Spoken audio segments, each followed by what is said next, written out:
Hello, beautiful people, and welcome to Red Valkyrie Presents. I am, of course, Shae the Red. Turn off that teeny tiny little Red Valkyrie logo. It is the most annoying thing in the face. No. Look at how tiny it is.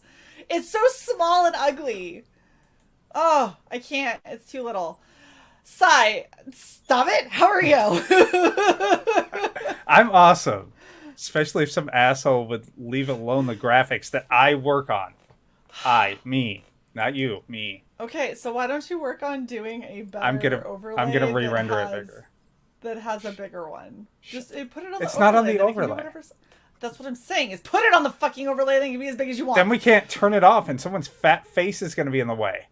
Hi, Mark. How are you? I'm great. Aren't you happy to be back? I always love being here. Gosh, you know what? Thank goodness you do, because someone has to. It's the only reason that we can act like this is because we know that Mark is like, this is just standard. Like, he's been on the show so much. He's like, yeah, that sounds about right. So I'm super excited because I really challenged myself, and I think I did good. But we'll have to get Mark's opinion. So, Sai, are you able to do the drum roll, or do I need to? Oh, sweet Jesus. Oh my gosh, I will do it, you baby. You motherfucker. Metamorphosis completed, sir. Shae the Red Has now become awesome.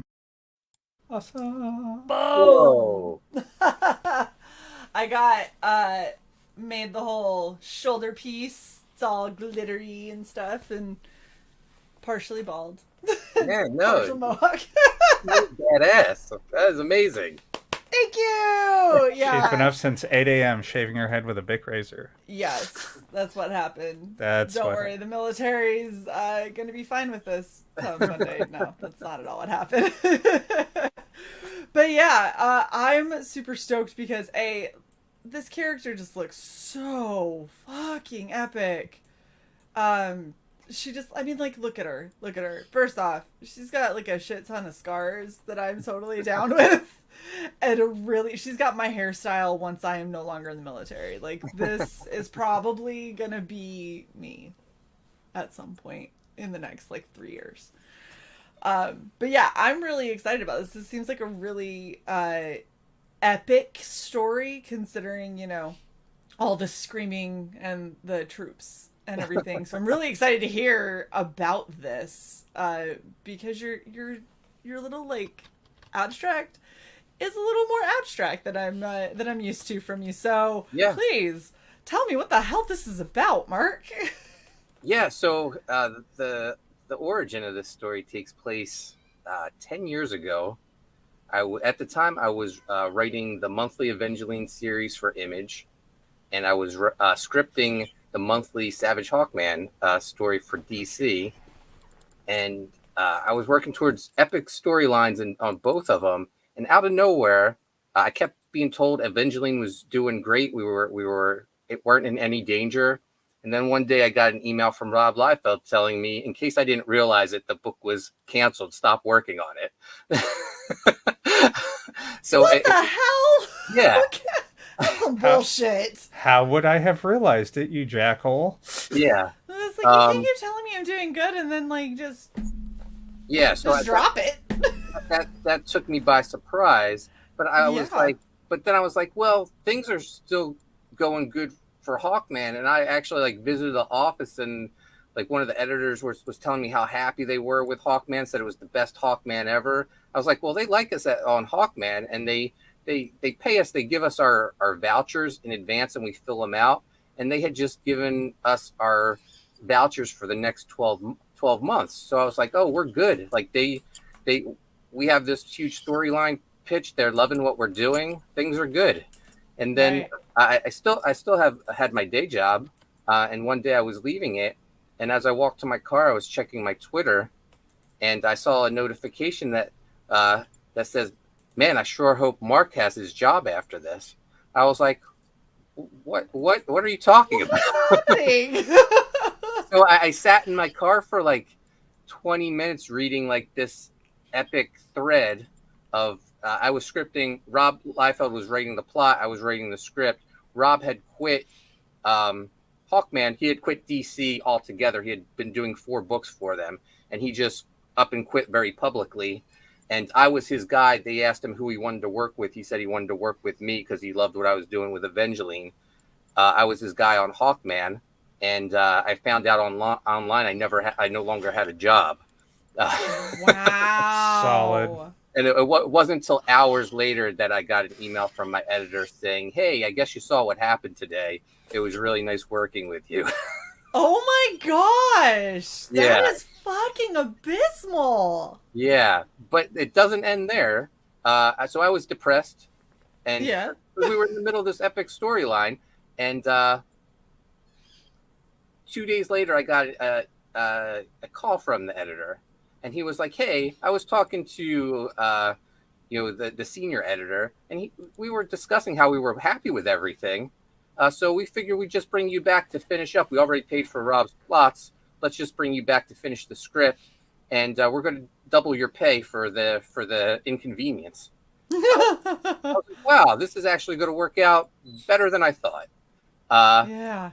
So I got right to work on issue 13 of Hawkman, and while that was happening, Rob Liefeld got in a very public Twitter feud with Scott Snyder over what sells Batman. Does Batman sell Batman, or does Scott Snyder sell Batman? And Scott thought he sold Batman.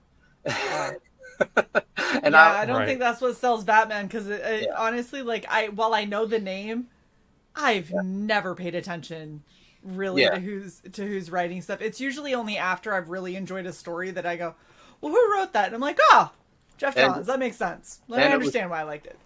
And it was funny because as this was happening, Mike McMahon reached out to me and said, "Hey, do you see what's happening?" I was like, "Yeah, I'm watching it." And he goes, "Do you think this is going to affect you?" And I said, "I sure hope not." But meanwhile, I finished writing issue 13 as fast as I could because I was determined I was going to get at least one script in with this new raise. And Right. I'm glad I did, because I turned it in, and then the next day I got a call from my editor, and he said, "Hey, Mark, how you doing?" I said, "Oh, I'm doing great. I just turned in the script. I'm getting ready to work on the next one." And he was like, "Well, I hope you're doing great after this conversation." And he told And you're me, like, fuck you, stop calling me. yeah. And he told me that they were letting me go. And he said, basically, we're letting you go to get back at Rob since you were considered his guy. He says, but the official reason we're giving you is miscommunication, whatever that means. But he basically told me it was just to get back at Rob. That's why they were doing it. Because I would have been like, that's awesome. You're on a recorded line. How did you get fired for guilt by association? Yeah. No, he said you did nothing wrong. He was sorry. Fuck. Yeah. So welcome to mainstream comics. I can't see. This is why I couldn't do this. If I was in mainstream comics, I feel like I'd be like, "Oh, I'm gonna firebomb your office in Minecraft, just to get back at you for deciding to lay me off for no fucking reason after you said that you liked what I was doing." Yeah. So I mean, I felt bad 2 days before that. Then I felt absolutely awful because I realized I was getting fired for I didn't do anything wrong, and Yeah. I wasn't upset that I was losing like the money because I had my day job.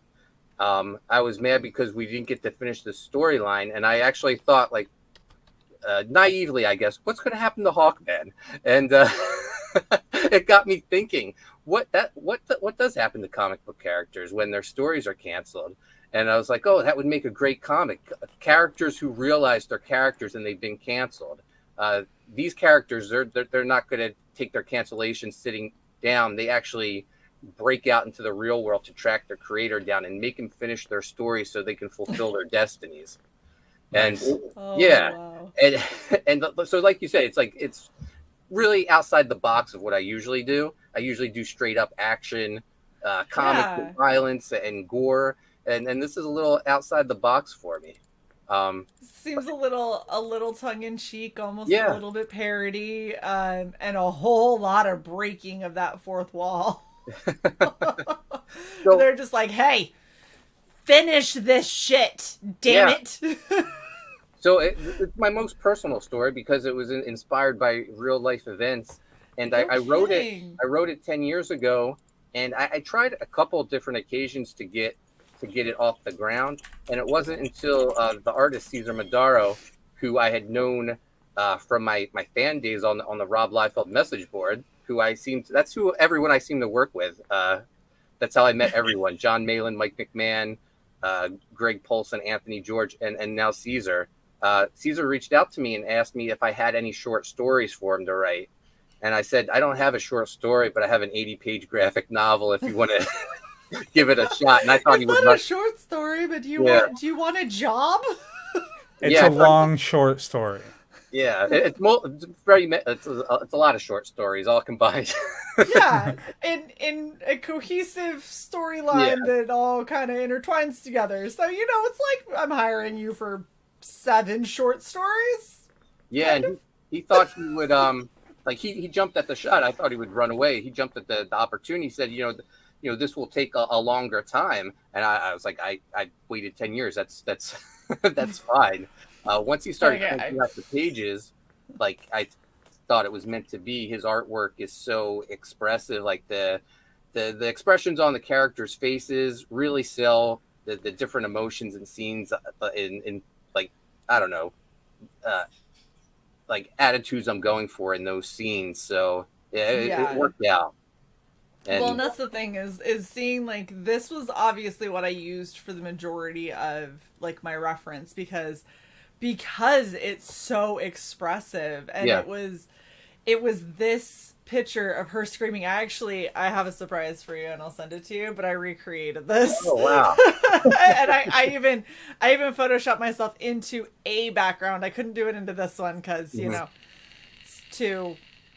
just didn't work. Like I'm not the same proportions as her in this panel, but she seems like your stereotypical like major female badass kind of commander, take no prisoners, like covered in scars because she just doesn't care, and she'll go right into the fray with everyone. And if you look at how she's clearly screaming at them where they're gonna go and what they're gonna do, and then this is what you get after it, and it's such a hodgepodge of all these different characters. It's like, okay, so she's like alpha female, super badass, like mega cool character.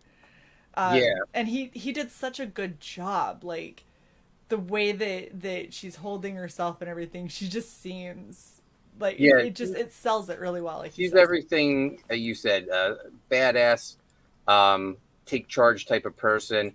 This is like the opening scene. This is what her whole like comic book series has been leading up to, that she's gonna finally face off against her ultimate enemy. She's gonna slay this guy, and right as she's about to, everything around her goes blank, and she's like completely confused. And off in the distance she sees a door, and she walks to it, and she goes inside, and there's all these other like dressed up characters, superheroes, barbarians. It's comic book purgatory. It's where canceled characters go, and she just doesn't get it. And they finally explain to her what's going on, that she's a character in a book, and that book's been canceled. She needs to hang out there until she's either rebooted or just disappears. And she doesn't take that because she's a badass. She's a take charge type of person. She's like, I don't sit around and wait for other people to decide my fate. Are you fucking serious? That's not gonna happen. So she rounds up the troops because she's a natural leader, and they break out into the real world, and they track down their creator at a comic book convention. Nice. Yeah. So this is really funny, I think, for me and Sai as well, because, and probably Luke in the chat, this is really close to what our D&D campaign is for Dice Dames and Dudes, because we're characters in video games that we're getting decommed essentially and destroyed, and so we're going from one game to another yeah, we're like jumping work through our way game out. worlds. So that's it's really it's cool to see, like I've said this before, you have a lot of themes that tend to kind of cross paths, especially within this creative community. And like we've had a ton of vampire books and werewolf books and stuff like that. But I'm really happy to see that like really bizarre kind of obscure concepts like this can still cross those paths and in totally different ways. That makes me more excited about this, and it also is probably going to end up giving us ideas for our encounters, I'm sure. But yeah, I think this is awesome. It feels really endearing, but also kind of vindicating. Because how many times have you been reading something and you really liked it, and right as it's about to come to a head, it gets canceled? Yeah, and that's it. Or your favorite TV shows or whatever. It's also been a little bit of a therapy for me, as like I never got to conclude that Hawkman story or that Evangeline story. So I just sort of this was my way of, sort of tying a bow to those stories. At least getting some ideas out, even if it isn't exactly the same IP and exactly the same setup. Yeah, so all the characters are basically based off characters I was working on at that time. Queen Madeline is Evangeline. The Bronze Eagle is Hawkman. I was working on a vampire book that never saw the light of day, and that's represented by Count Terror. And then there's a female detective called Kiani Breeze, and that's based off Coney Waves, which I'm bringing back next year. So nice. I just love the unintentional pun there. A vampire book that never saw the light of day. Oh, I didn't even pick up on that. That just went straight over my head until you repeated it. That's why I laughed. I wanted to make sure you understood why I was laughing like a jackass right in the middle of That's a very good reason to laugh. Yeah, I dig this art style too. I think that it's I've never seen anyone quite like Caesar with his art. It's amazing, all the shading he does. We went straight from his pencils to colors because I didn't think an inker would do it justice. Yeah, I could see that, especially looking at the amount of texture like in this bear that he's got. Yeah, the exactly. amount of texture to really bring around that fur feeling and making it look three-dimensional while still having like a super heavy outline like that is so unique and so difficult to do, and it's really cool to see it just looks like it's flawlessly executed. Yeah, it's no, really nice. He's one of a kind. Yeah, I definitely would agree. It's so crazy to just see there's just so much texture in everything that he's got, and it's just so different. It's really cool.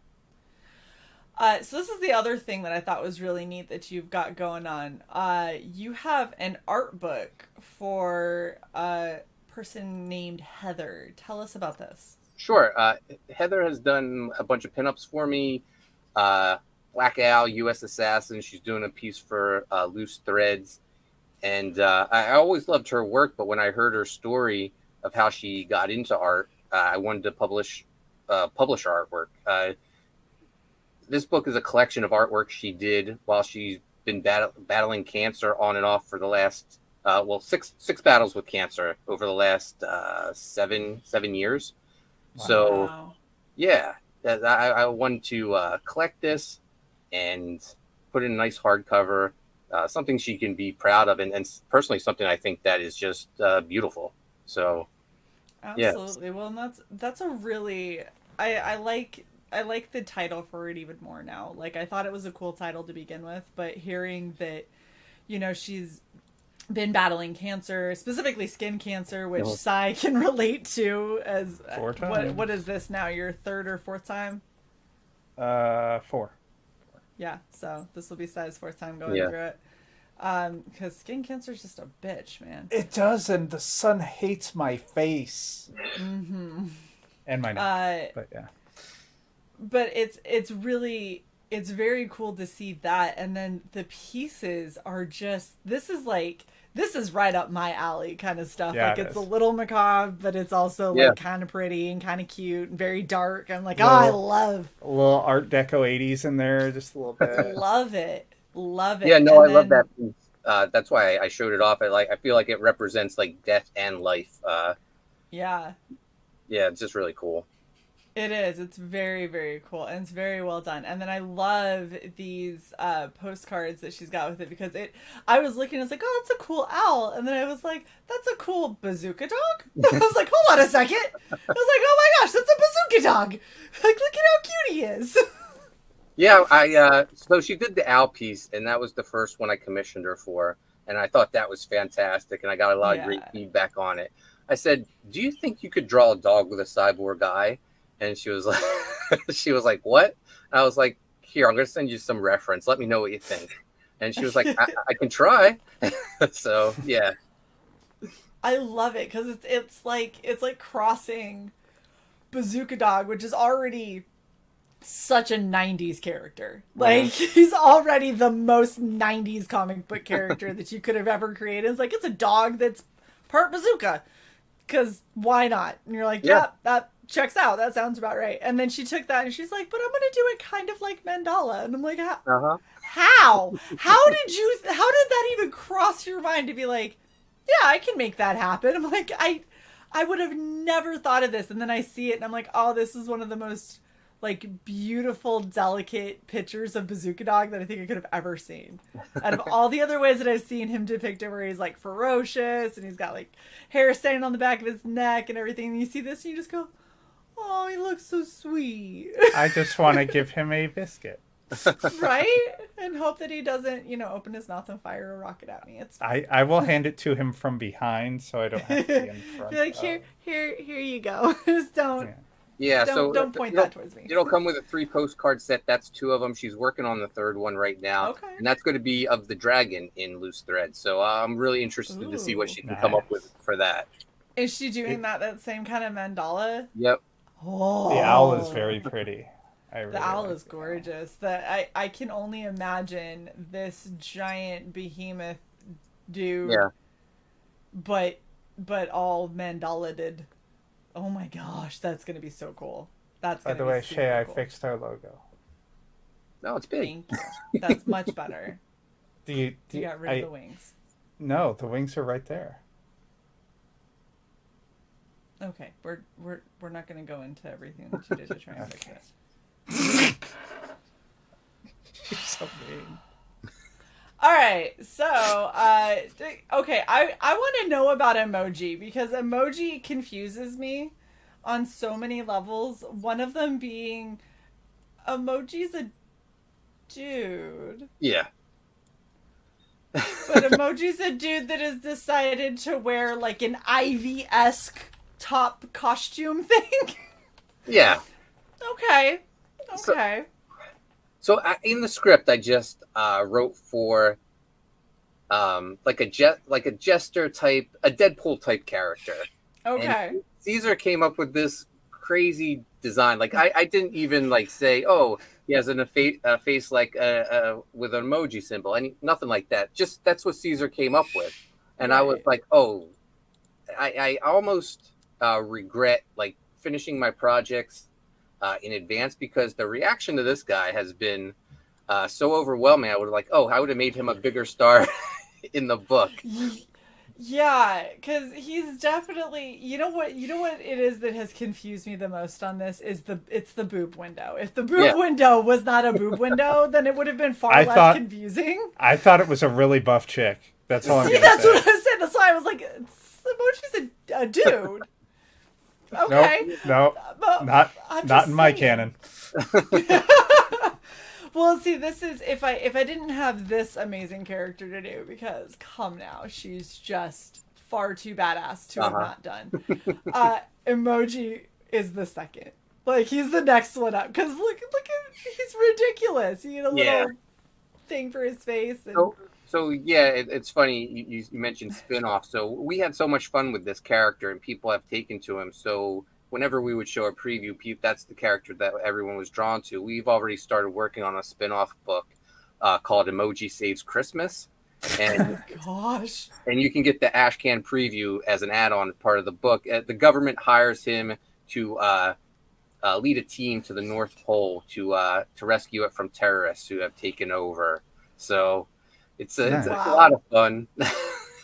You know what? I also very much appreciate that in giving him binoculars, it's really just like a telescope because it's just emoji's just a circle face, so he doesn't need two. He just needs the one. So, the chat on all the different streams I've gone on have been great. They said, "Oh, we want to see what emojis his face looks like when he sees a beautiful woman," and they were like, "Oh, it's got to be an It's eggplant." gotta be this. It just goes straight eggplant, like nothing else. That's terrible and amazing. That's horrible. Oh my! It's got to be like the huge eyes going auga. Oh, I was gonna say the little like sweat drip. Oh yeah, by the side of the face. Yeah. Nice. Oh my gosh, that's freaking hilarious. Okay, so you also have your Deathmatch King 6 a.m. sticker. Yeah, I guess I'm not. I guess I'm not the Deathmatch King anymore. I retired. I was gonna say. I thought that Luke just stopped. Like Luke's character was like, "Peace, I'm out." It was like, "I'm done." Yeah, so I say I never lost. According to 6 a.m., I lost the title. But I say Luke just sort of like left the match. So I don't think I lost.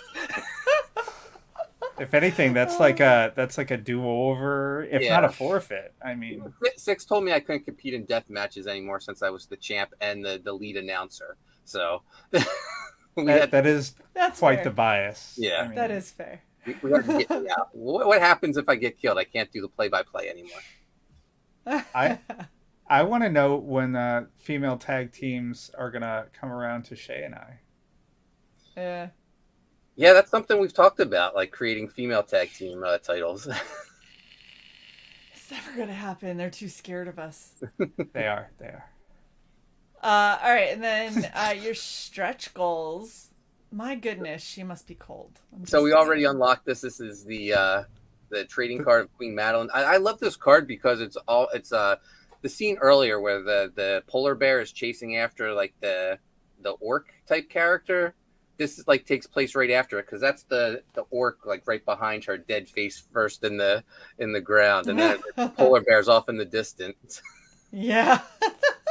I'm just gonna assume that the top has a heating element.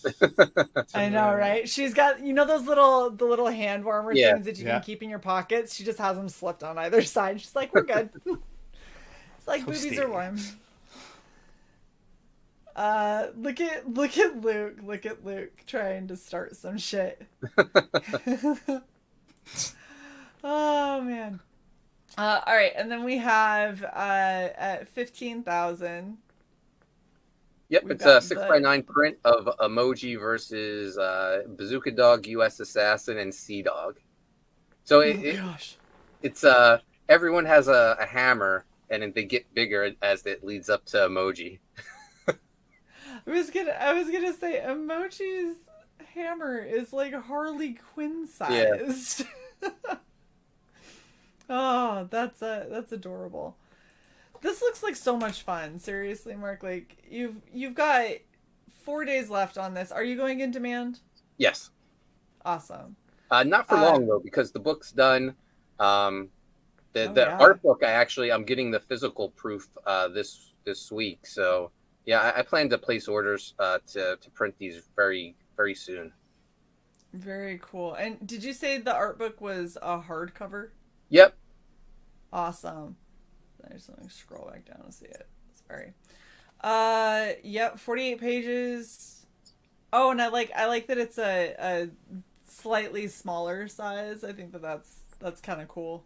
Yeah, if anyone's familiar with my book Pizza Tree, it's the same size hardcover as that.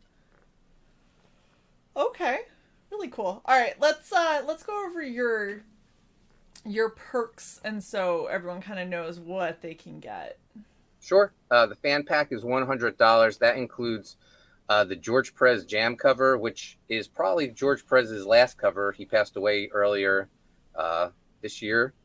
So honored to have what could very well be the last cover of his. Also comes with the Chris Graves variant cover. That's the sexy one with the dragon pulling at the threads on Queen Madeline's dress. And then the black and white edition of the book and then the Emerge hardcover art book. So all four for $100. If you signed up for our mailing list, you got a link to a secret tier, and it was the fan pack for $80. Okay, very cool. And then $25, the George Perez Jam cover. Yep. All the books separately are $25. The Chris Graves variant.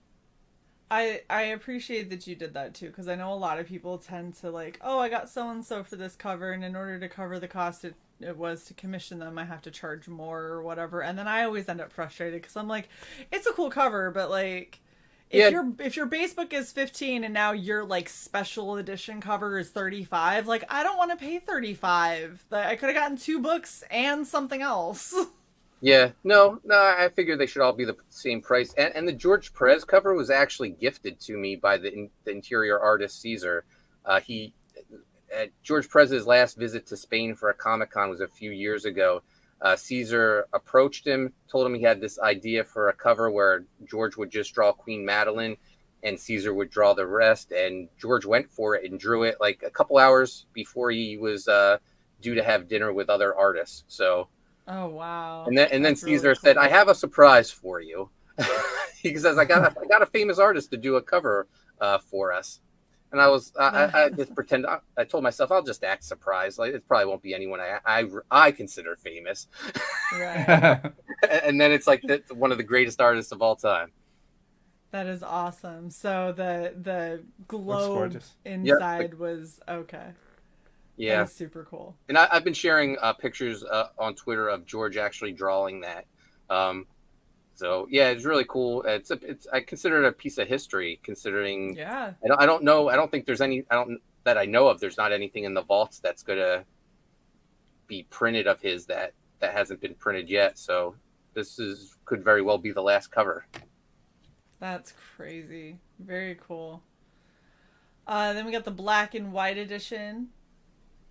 Yeah, that's really cool. Just to really appreciate Caesar's artwork. Like I said, he's one of a kind. I've never seen anyone like shade so much with the pencil that he does. Mm-hmm. So you can really appreciate. Eyes are so big.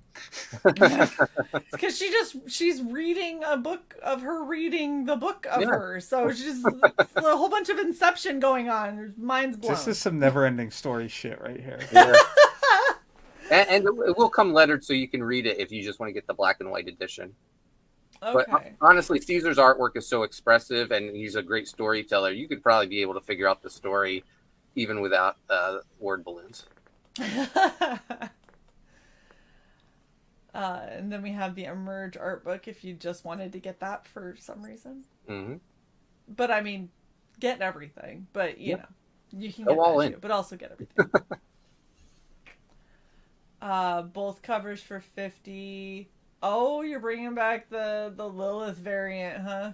Yeah, I have a few left, so I decided to put some stuff for my library of work in the campaign.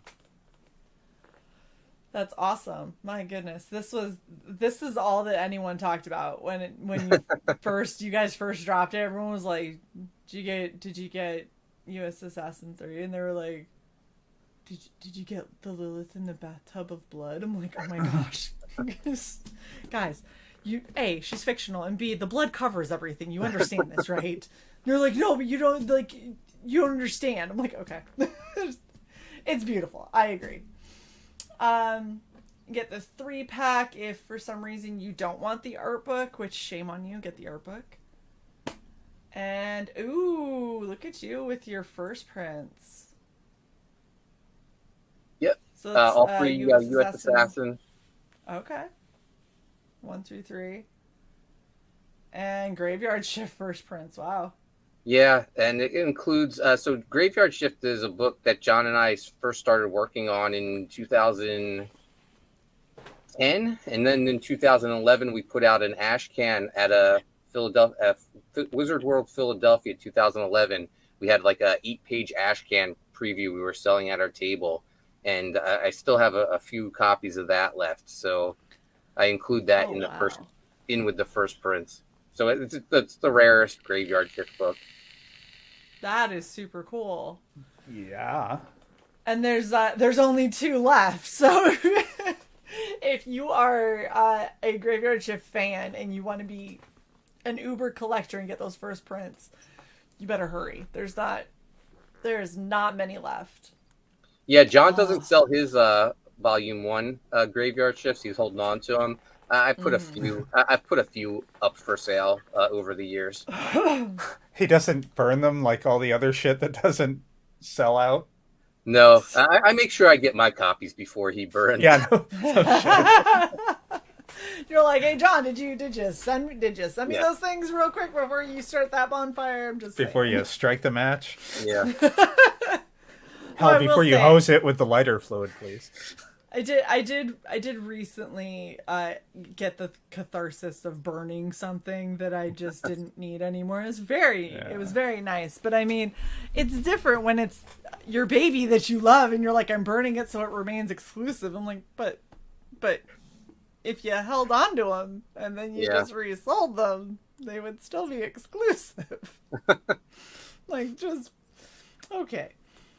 But yeah, this looks like so much fun, and it's cool to see such a shift from what we normally see from you, because everything that we've seen from you has been pretty serious and actiony, and you know, I mean, you have like your jokes and stuff, but it's all still a pretty like serious storyline, and this feels like it's still going to have a seriousness to the storyline because these characters are going to be very intense about the fact that they are not waiting around to be rebooted to be something else.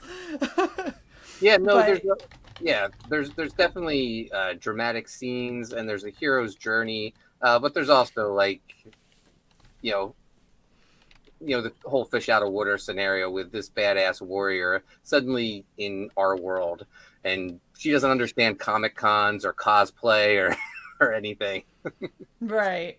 And no, Sai, I said the opposite. I said the Bazooka Dog is very serious. I was saying this seems like it's slightly less serious, but that's simply because of that fourth wall breaking and, like you said, the fish out of water scenario, having a whole bunch of fictional characters all of a sudden be like, oh, I that wasn't like the world that I've known my whole life, and everything that I've dealt with like isn't real at all, and I'm actually technically also not real, and this is very confusing, and I really just want you to finish my story. So I just want to say real quick, there are a lot of comics that are in my wheelhouse that I'm like, I'm going to read this.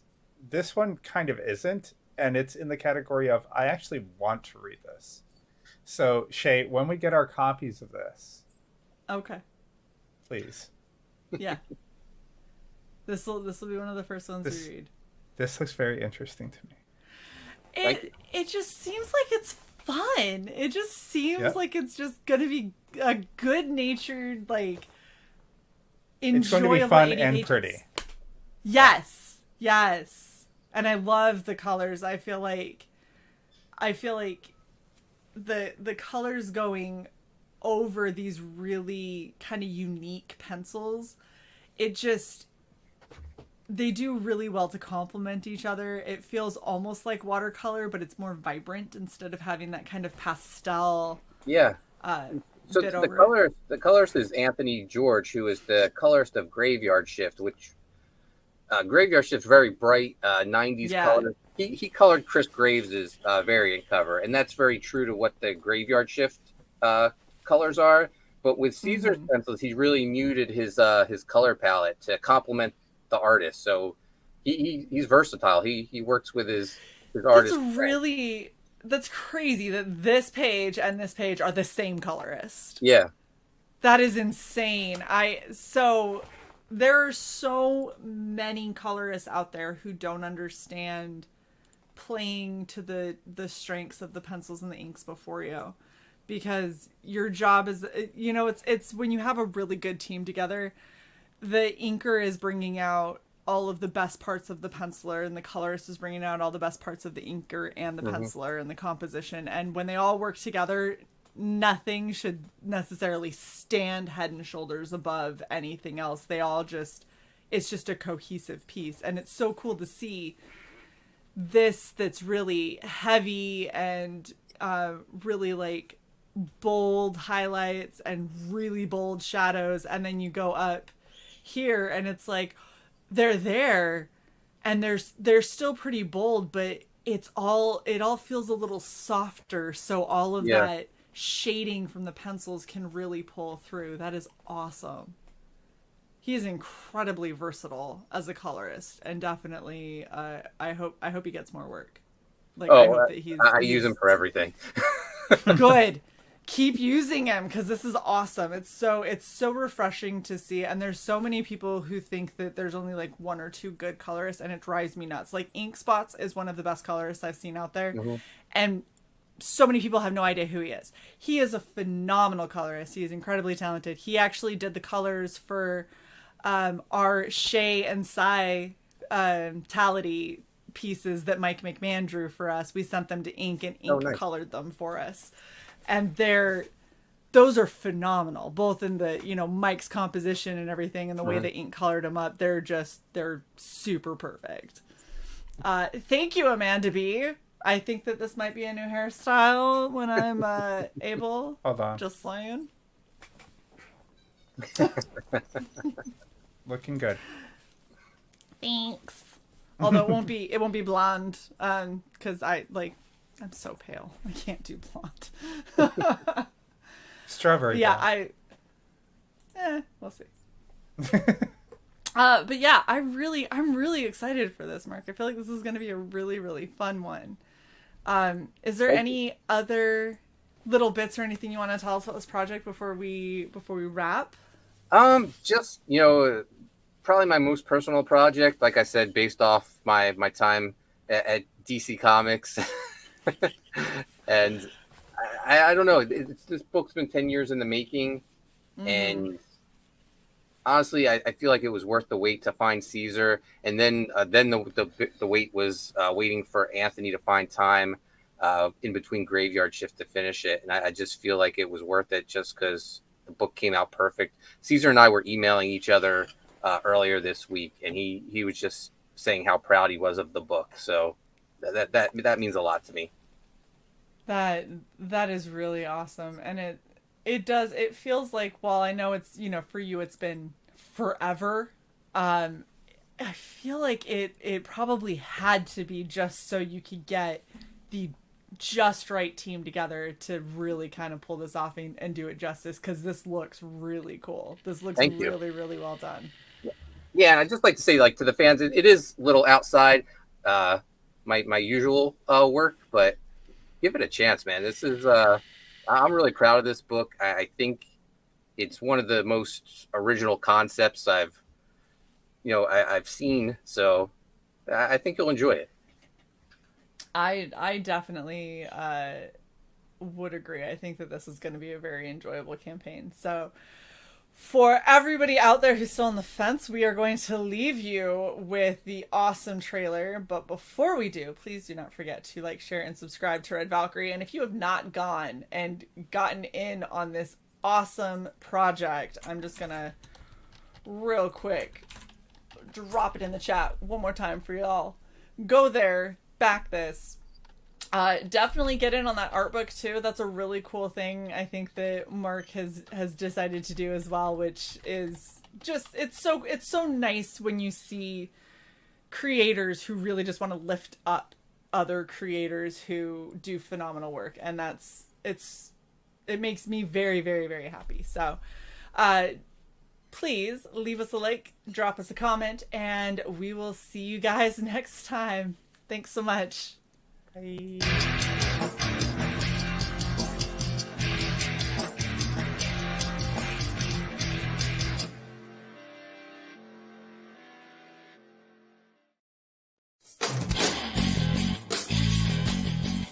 What happens to your favorite comic book characters when their series are canceled?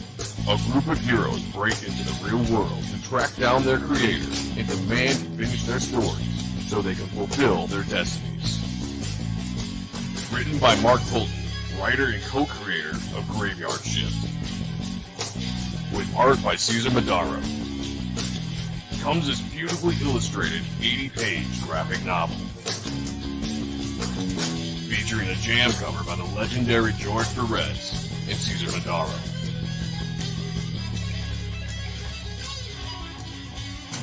Loose Threads. Back it. Only on Indiegogo.